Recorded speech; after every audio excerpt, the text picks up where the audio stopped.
వీళ్ళు తొలగిస్తున్న వాళ్ళు ఎవరు? వీళ్ళందరూ కూడా స్టీల్ ప్లాంట్కి భూములు ఇచ్చినటువంటి వాళ్ళు. 24,000 ఎకరాలు భూముల్ని ధారాదత్తం చేశారు వాళ్ళు, గ్రామాలను ఇచ్చారు. మరి అటువంటి కోటాలో చేరినటువంటి వాళ్ళని, కాంట్రాక్ట్ కార్మికుల్ని, పేద కుటుంబాల నుంచి వచ్చినటువంటి వాళ్ళని వాళ్ళు పట్టుకొడితే ఎలా ఊరుకుంటారని నేను అడుగుతున్నాను. బొకారాలో జరిగింది ఏమిటి? నిన్న నిర్వాసితుల్ని తీవ్రమైనటువంటి దాడి చేస్తూ ఉంటే తట్టుకోలేక ఎదురు తిరిగారు. పెద్ద ఎత్తున ఉవ్వెత్తున ఉద్యమించారు. సిఎస్ఎఫ్ అడ్డం తిరిగి లాఠీచార్జ్ చేసింది. అయినా ఎదుర్కొని తీవ్రమైనటువంటి ఉద్యమం చేశారు. అనివార్యంగా కంపెనీ మూతపడిపోయింది. అటువంటి పరిస్థితి విశాఖపట్నం స్టీల్ ప్లాంట్కి రాకూడదని మేము కోరుతూ ఉన్నాం. అటువంటి పరిస్థితి వస్తే తీవ్రంగా ఉంటుంది.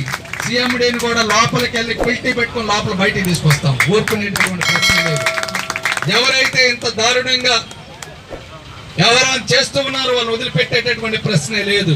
అది రాజకీయ నాయకులైనా ఎవరైనా సరే, వాళ్ళకి కార్మిక వర్గం ఊరుకోదు. పోరాటం ద్వారా సమాధానం చెప్తాం, ఉద్యమం ద్వారా సమాధానం చెప్తాం. ఏదో కాంట్రాక్ట్ కార్మికులు కదా, వీళ్ళకేం హక్కులు లేవు కదా, జీతభత్యాలు తక్కువ కదా, వీళ్ళు ఏం చేస్తారు అనుకుంటున్నారు.